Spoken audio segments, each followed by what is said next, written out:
प्रिय विद्यार्थियों, हिंदी की कक्षा में आपका स्वागत है। आज हम अपनी इस वीडियो में कक्षा 9वीं के पाठ कबीर के शब्द, हमने पिछली अपनी वीडियो में पढ़ा था कबीर जी की साखियाँ। अब हम अपनी इस वीडियो में कबीर जी के शब्द के बारे में पढ़ेंगे कि उन्होंने क्या कहा है इसमें। तो हम जो इस वीडियो में पढ़ने वाले हैं बेटा, उन पदों का सार ये है कि जो निर्गुण भक्ति के वो सर्वश्रेष्ठ कवि थे। तो कहते हैं कि उनकी जो राम के प्रति जो श्रद्धा थी, वो उसके लिए उन्होंने कहा है कि ईश्वर को मनुष्य अपने अज्ञान के कारण इधर उधर ढूंढता है और नहीं जानता कि ईश्वर तो उसके अपने अपने अंतर में, अपने हृदय में ही छिपा हुआ है। तो ना तो वो किसी मंदिर में है और ना ही वह किसी मस्जिद में, ना काबा में और ना ही किसी कैलाश पर्वत पर। तो किसी आडंबर योग विराग और क्रियाक्रम से हम उसे प्राप्त नहीं कर सकते। यदि उसे अपने भीतर से ही हमें ढूंढना है तो हम उसको वहीं से क्यों ना ढूंढने की शुरुआत करें, तो वो हमें आसानी से मिल जाएगा। तो कबीर जी कहते हैं कि वो हर व्यक्ति की हर सांस में बसता है। तो हम जो है थोड़ी सी उसको क्या कर सकते हैं, अपने मन के अंदर ही खोज कर उसे प्राप्त कर सकते हैं। तो कबीर जी कहते हैं बेटा कि उनके हृदय में कहते हैं कि ज्ञान रूपी एक आंधी चलती रहती है, जो व्यक्ति भ्रमवश इधर उधर घूमता रहता है।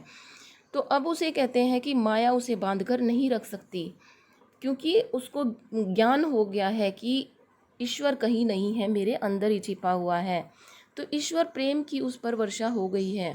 इससे क्या कहते हैं कि परमात्मा की भक्ति की जो रोशनी है वो उसके अंतर मन में प्रकाशित होने लगी है। उसका वर्णन जो है बेटा इस तरह से इन पदों में किया गया है।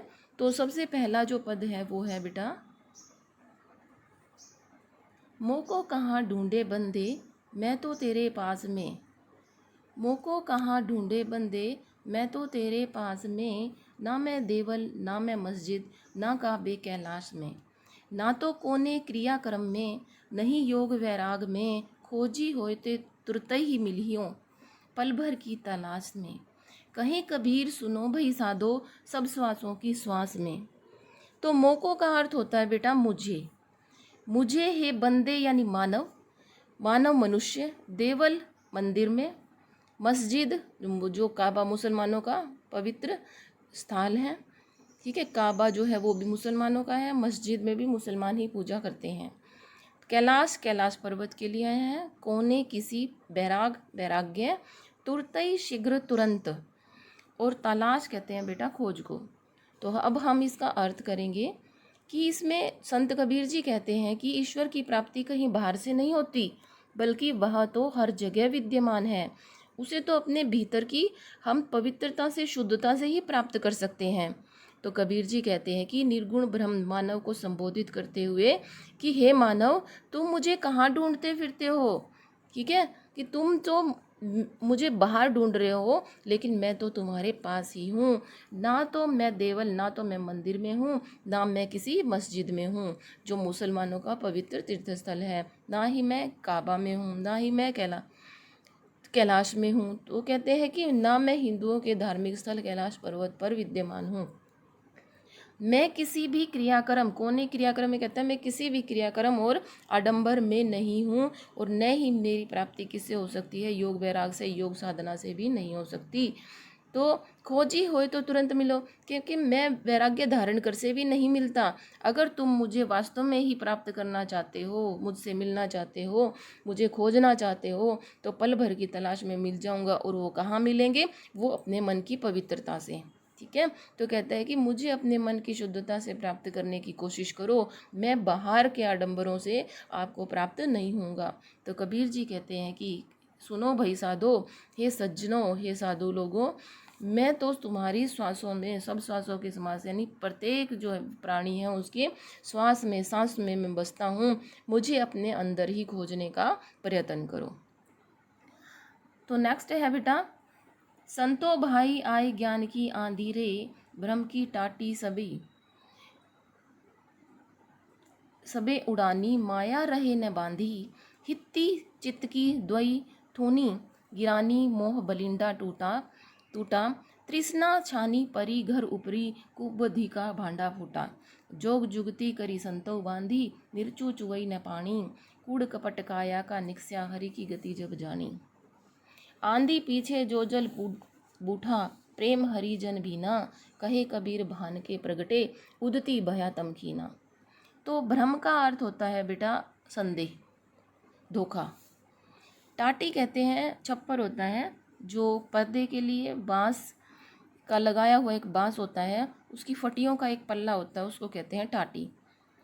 फिर कहता है कि संतो भाई आई ज्ञान की आंधी रे। तो कबीर जी कहते हैं कि ज्ञान के प्रभाव से हम अज्ञान को दूर कर सकते हैं और हमारे मन में जो एक भ्रम है उसका छप्पर उड़ जाता है, कहते हैं। तो कहते हैं कि ज्ञान की वो आंधी आने से भ्रम रूपी जो छप्पर है वो दूर हो जाता है। तो और जीवात्मा जो है, हमारी जो अंदर आत्मा है बेटा, वो जीवात्मा है, उसकी जो है प्यास तृष्णा भी मिट जाती है। तो हे भाई, मेरे हृदय में क्या हो गया, संतो भाई आई ज्ञान की आंधी रे, कि मेरे हृदय के अंदर ज्ञान रूपी आंधी चलने लगी है। इससे जो है भ्रम रूपी छप्पर उड़ गया है, जिसमें जो भ्रम है वो छिपा हुआ था।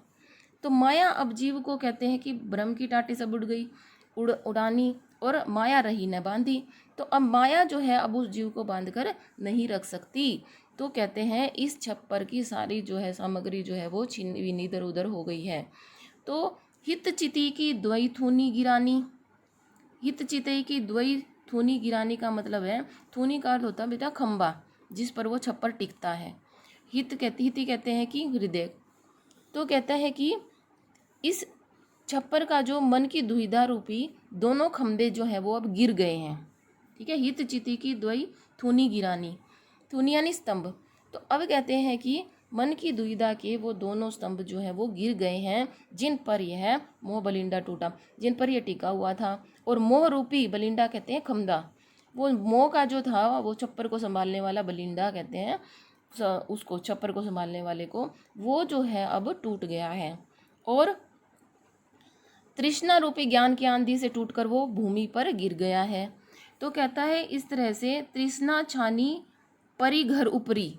ठीक है, कि तृष्णा रूपी छान ज्ञान की आंधी से टूटकर वो, तृष्णा यानी लालच, ठीक है, तो कहता है वो कुबुद्धि रूपी जो क्या था भांडा, वो उसका घड़ा नहीं फूट गया है। अर्थात ज्ञान और विषय वासना का जीवन में हमारे कोई भी स्थान नहीं है। तो जोग जुगती करी संतऊ बांधी, निर्चु चुवई न पानी। जोग जुगती यानी कहता है कि हमने क्या करना चाहिए, हमारा जो शरीर है ये क्या है, नश्वर है।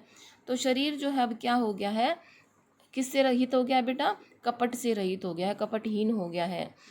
तो कहता है कि निर्चु चुवई न पानी, ये जो कहता है अज्ञान और विषय वासना का अब हमारे जीवन में कोई भी स्थान नहीं रह गया है, थोड़ा भी, निर्चु कहते हैं थोड़े को भी, तो थोड़ा भी स्थान जो है नहीं रह गया है।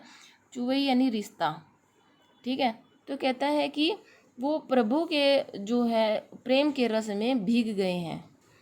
बूठा, बूठा कहते हैं बेटा बरस, कूड़ा कपट काया का निकस्या हरि की गति जब जानी। कहता है कि जब हमने उसमें किसको जब हमने हरि यानी श्री कृष्ण को ज्ञान के द्वारा प्राप्त कर लिया है, ठीक है, तो वो ज्ञान की आंधी आने से भगवान की किसकी होगी है, प्रेम की जो है और अनुग्रह की वर्षा हमारे ऊपर हो गई है, जिससे भक्तजन जो है वो प्रभु प्रेम के रस में भीग गए हैं। ठीक है, कहता है कि वो जल बूठा का अर्थ होता है बेटा बरसना, तो जो प्रेम रस में वो भीग गए हैं। तो कबीर जी कहते हैं प्रेम हरिजन भीगे, उनके प्रेम से भीगे हुए रस में कहे कबीर भान के प्रगटे उदित भया तम खीना। कहता है कि कबीर दास जी कहते हैं कि जब भान के प्रगटे, भान यानी सूर्य, कहते हैं सूर्य के प्रकट होने पर, ज्ञान रूपी सूर्य के उदय होने पर अज्ञान का अंधकार क्या हो जाता है, नष्ट हो जाता है। ठीक है, तो वो जो है वो ज्ञान का अंधकार अब मिट गया है। तो ज्ञान और परमात्मा की भक्ति का सभी जगह उजाला हो गया है। तो बेटा उन्होंने बताया, देखो ईश्वर को कैसे प्राप्त किया जा सकता है, कि बाह्य आडंबर से हम ईश्वर को प्राप्त नहीं कर सकते, हम सच्चे मन से और अपनी पवित्र आत्मा से ही उसके दर्शन कर सकते हैं। क्योंकि वो दिखावे, उसके आगे क्या दिखावा करना, उसी ने तो जन्म दिया है हमें इस धरती पर, ठीक है, उसी के कारण तो हम हैं। तो बेटा आपको ये समझ आया, आपको कैसी वीडियो लगी है ये? अगर आपको ये वीडियो अच्छी लगी है तो इसे लाइक और सब्सक्राइब कीजिएगा। धन्यवाद। हम अपनी अगली वीडियो में इसके प्रश्नोत्तर के साथ मिलेंगे।